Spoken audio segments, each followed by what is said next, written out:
سورہ نور میں پارہ نمبر 18 آیت نمبر 30 اور 31 رب کائنات نے سب سے پہلے ایمان والے مردوں کو خطاب کیا۔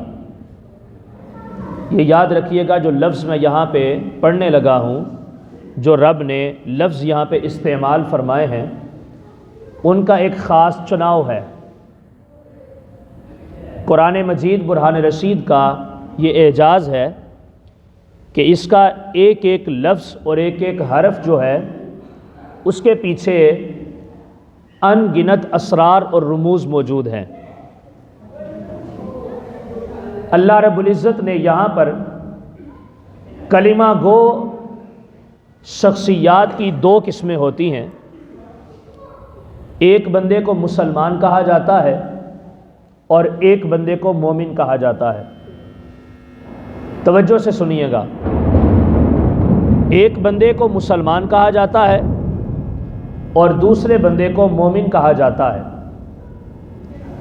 آیات بینات کے اندر جو لفظ استعمال کیا گیا وہ مسلمان نہیں ہے بلکہ وہ مومن ہے۔ آیات بینات کے اندر آپ میری طرف توجہ رکھیں، لائٹ کا کوئی مسئلہ نہیں، آواز آپ سب تک پہنچ رہی ہے۔ بڑی باریک باتیں عرض کرنے لگا ہوں، ہمارے لیے سمجھنا اور جاننا انتہائی ضروری ہے۔ کلمہ گو افراد کی کتنی اقسام ہوتی ہیں؟ دو اقسام ہوتی ہیں۔ کتنی اقسام ہوتی ہیں؟ دو اقسام ہوتی ہیں۔ ان میں سے ایک قسم کا نام اسلام ہے، جو اس کو اختیار کرتا ہے اس کو مسلم یا مسلمان کہتے ہیں، اور دوسری قسم کا نام ایمان ہے، جو اس کو اختیار کرتا ہے اس کو ایمان والا مومن کہا جاتا ہے۔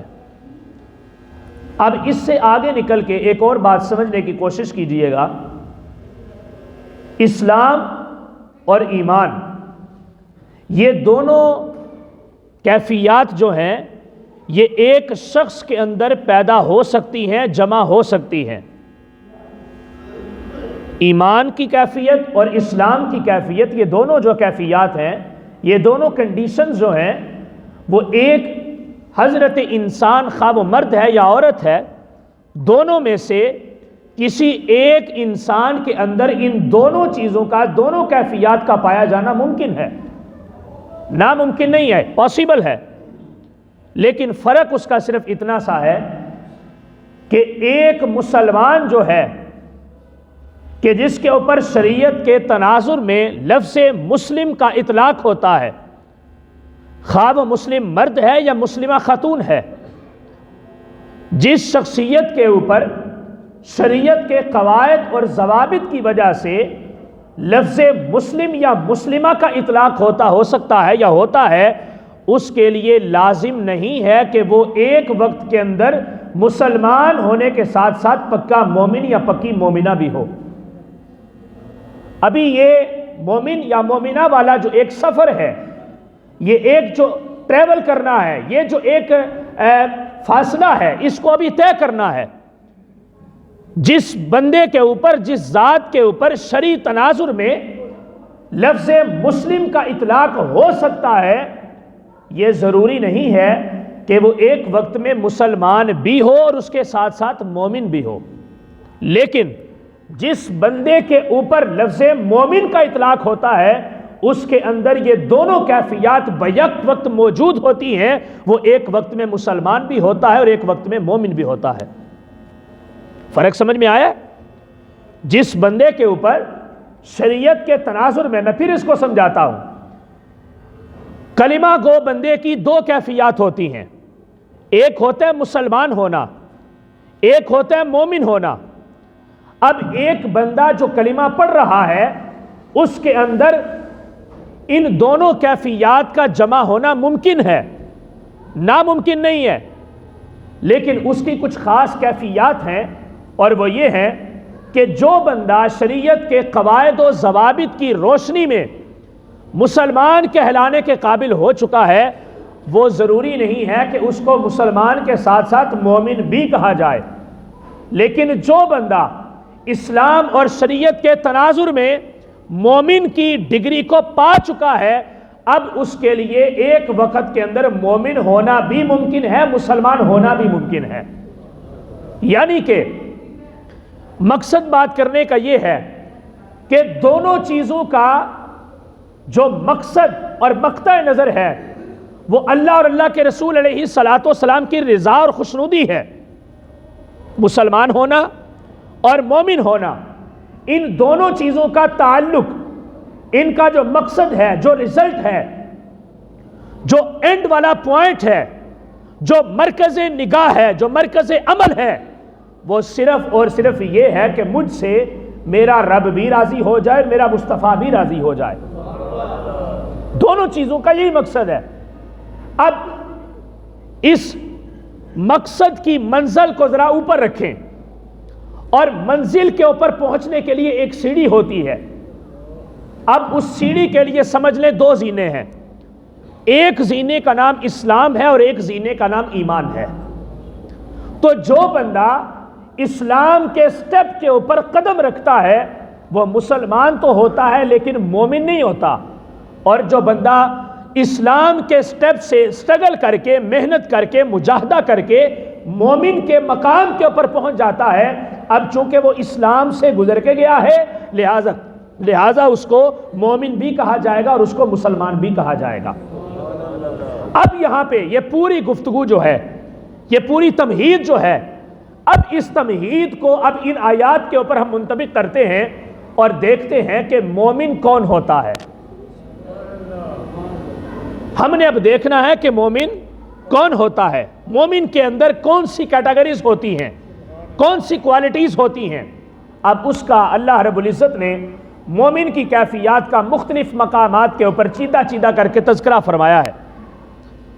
ان ساری کیفیات میں سے ایک کیفیت، ایک خاص مقام اور مرتبہ جس کو من حیث المجموع کلی اعتبار سے لفظ حیا کے ساتھ تعبیر کیا جاتا ہے، شرم کے ساتھ تعبیر کیا جاتا ہے، اس کا جو عکس ہے کہ اس کے اندر کون کون سی چیزیں ضروری ہیں، ان کو اب میں آپ کے سامنے ذکر کرنے لگا ہوں کہ ایک مومن جب حیا کے مقام کے اوپر فائز ہو جاتا ہے اس کے اندر کون کون سی کوالٹیز اور کیٹیگریز موجود ہوتی ہیں۔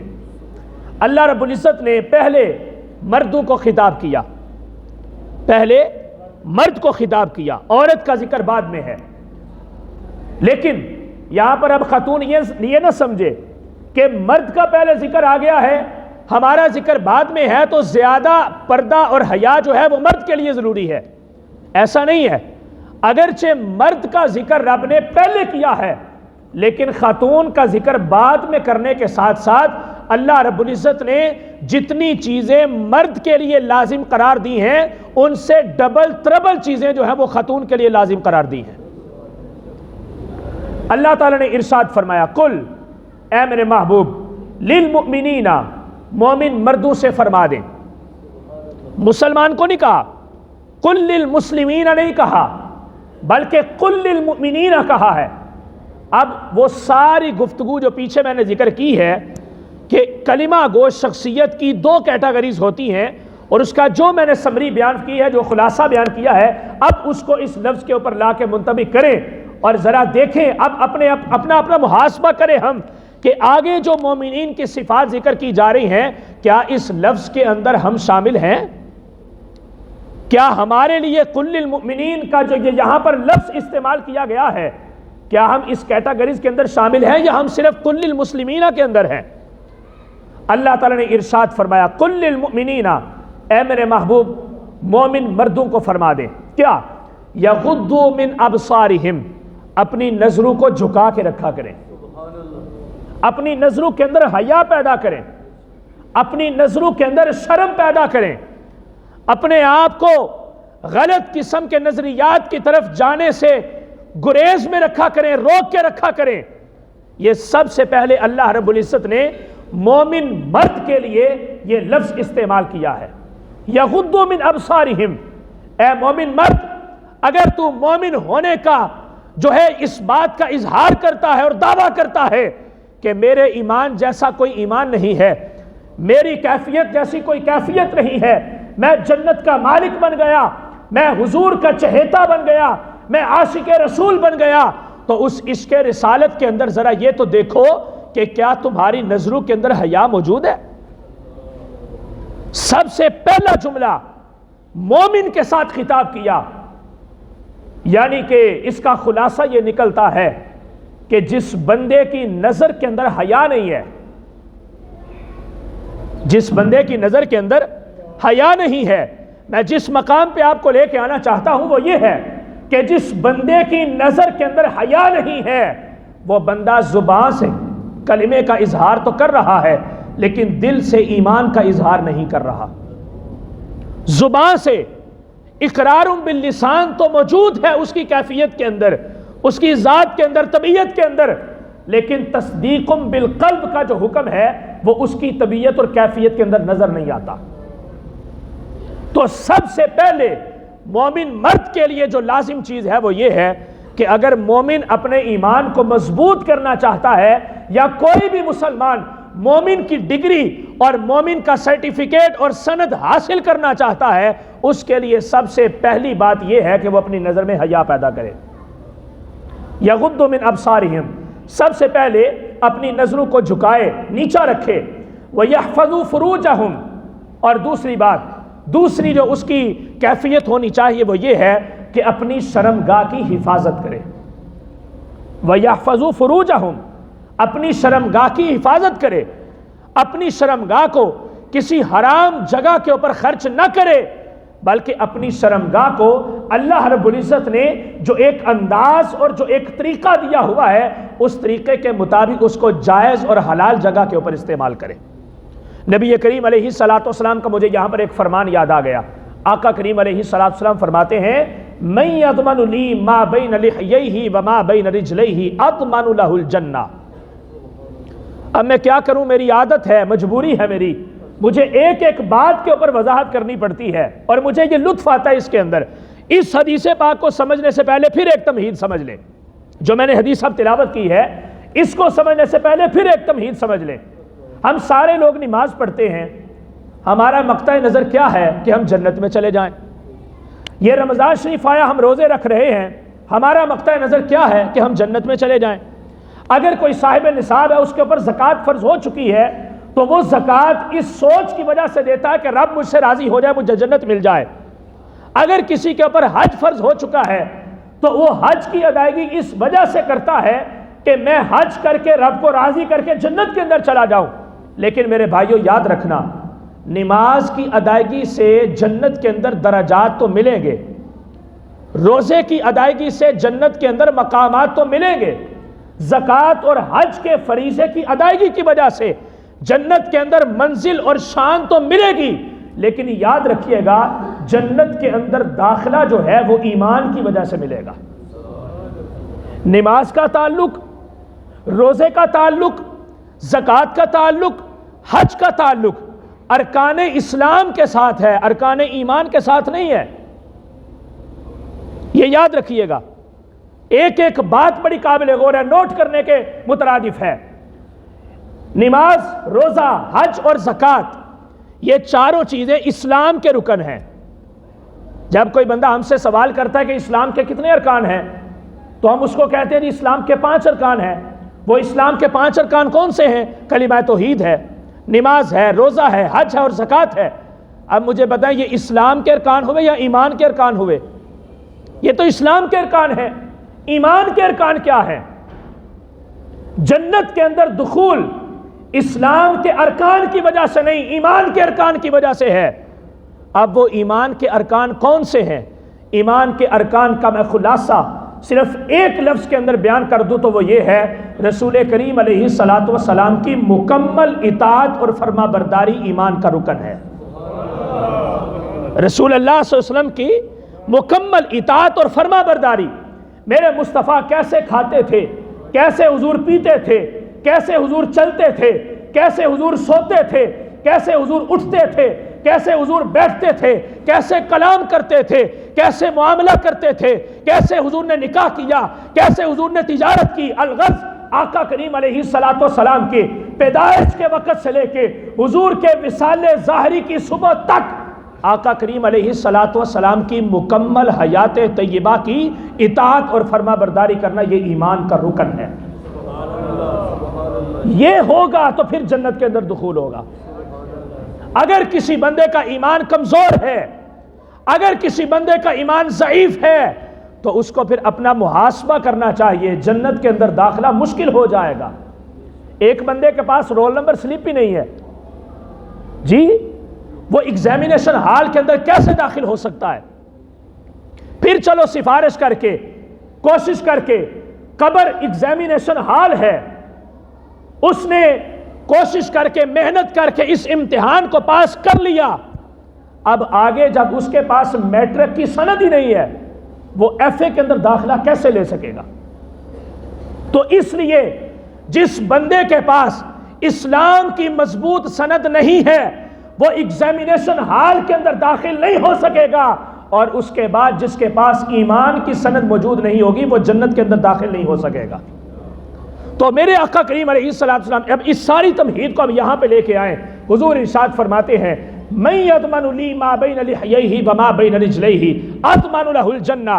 جنت کے اندر داخلے کی اگر بات ہے تو میرے مصطفیٰ فرماتے ہیں تم مجھے دو چیزوں کی ضمانت دے دو، جنت کے اندر تمہیں داخل کروانا میری ذمہ داری ہے.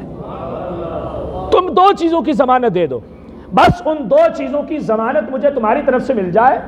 جب وہ مجھے مل گئی تو سمجھو جنت کے اندر تمہارا داخلہ پکا ہے. میری طرف سے پکی ضمانت ہے، تجھے کوئی دربان، کوئی رضوان جنت کے دروازے پہ کھڑا ہوا روک نہیں سکے گا. یا رسول اللہ وہ دو چیزیں کون سی ہیں؟ میرے مصطفیٰ فرماتے ہیں ایک مجھے اپنی زبان کی ضمانت دے دو کہ اس کا غلط استعمال نہیں کرو گے، اور دوسرا مجھے اپنی شرمگاہ کی ضمانت دے دو کہ اس کا بھی تم غلط استعمال نہیں کرو گے. جب یہ دو چیزیں تمہاری محفوظ ہو جائیں اور مجھے پکی ضمانت ان کی مل جائے کہ میری اطاعت و فرما برداری کے بغیر تم ان دونوں اعضائے جسمانی کو کہیں پر بھی خرچ اور استعمال نہیں کرو گے، تو میں محمد عربی خاتم النبیین ہونے کی حیثیت سے، رب کا محبوب ہونے کے اعتبار سے میں تمہیں یقین کے ساتھ کہتا ہوں کہ اللہ رب العزت تمہیں جنت کے اندر داخل ضرور فرما دے گا.